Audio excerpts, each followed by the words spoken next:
tell me a little bit about Paul? Paul was our oldest son. Was born November 25th, 1991.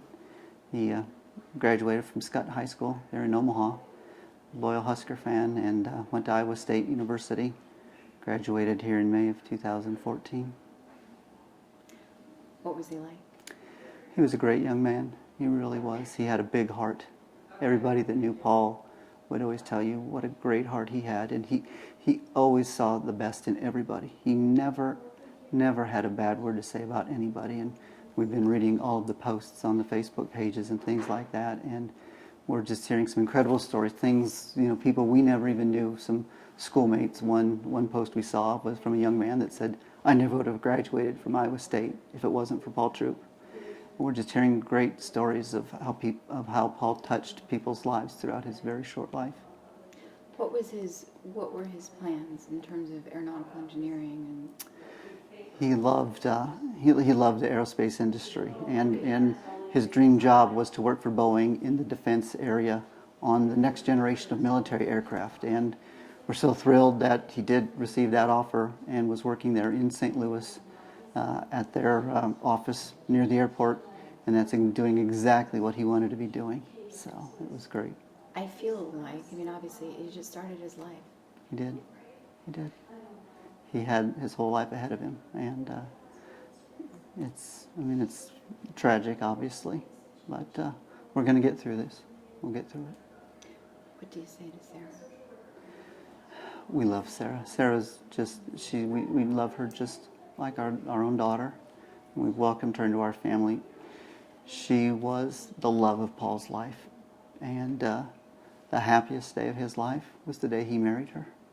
I don't know if you've seen any of the pictures there, but there's lots of pictures, and you just see the love in his face and his eyes as he gazed upon Sarah, and he just worshipped her, and he was a gentleman. When he called me and said, "Dad, there's a young lady that I really like here," and he was planning on studying overseas for a semester, and he said, "Should I pursue her, or is it fair to do that if I know I'm leaving?"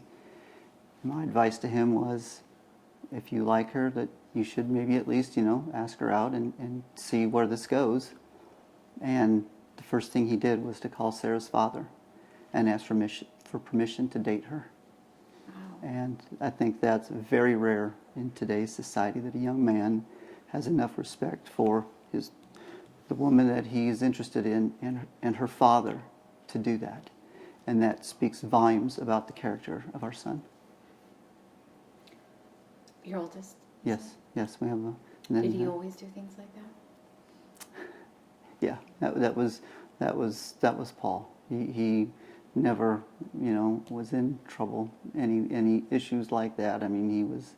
He was just a great young man, and one of our fondest memories of Paul, he loved kids. We really think that maybe at some point in time he might have become a youth pastor, a children's pastor.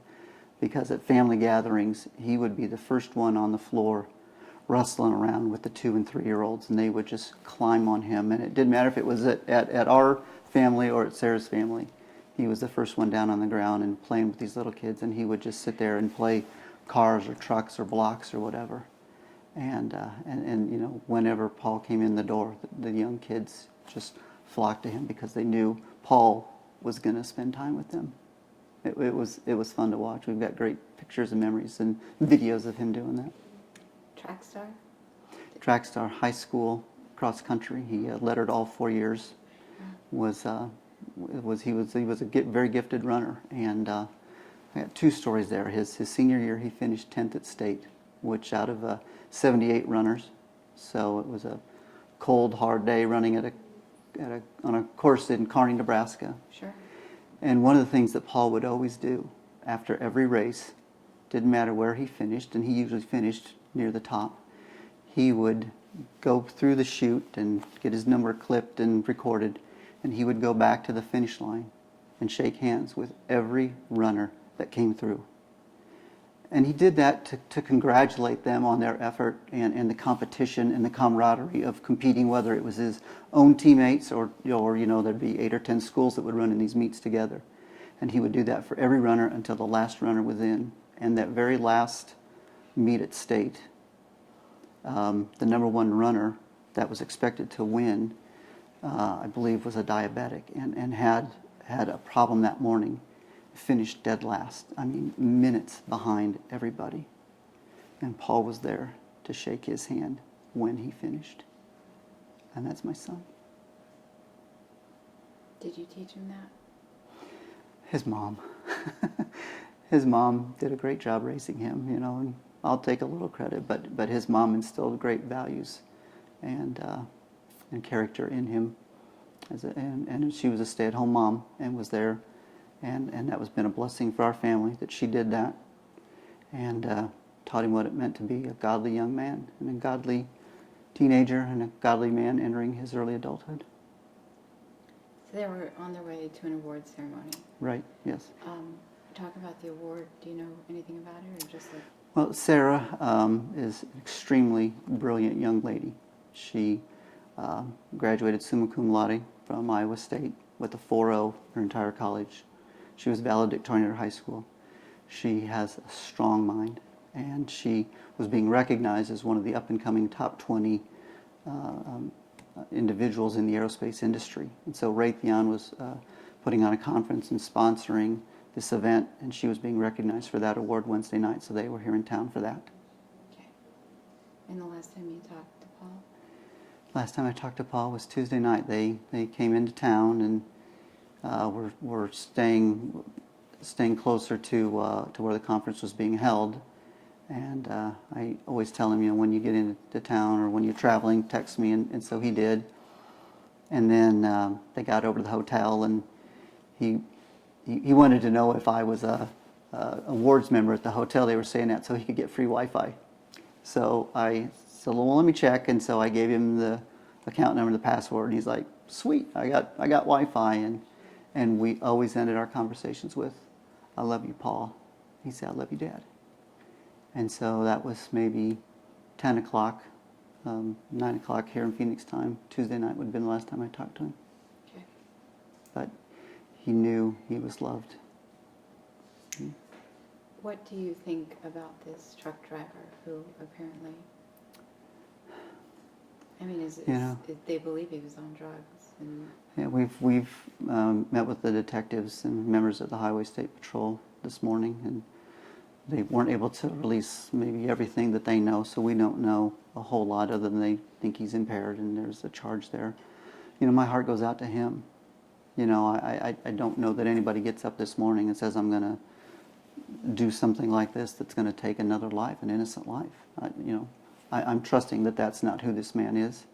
We pray for him, and we need to be able to forgive him. It's not going to be easy to do, but we need to be able to forgive him. And I hope that he's right with God, with his Maker, because he's going to have to answer for his actions, like we all do.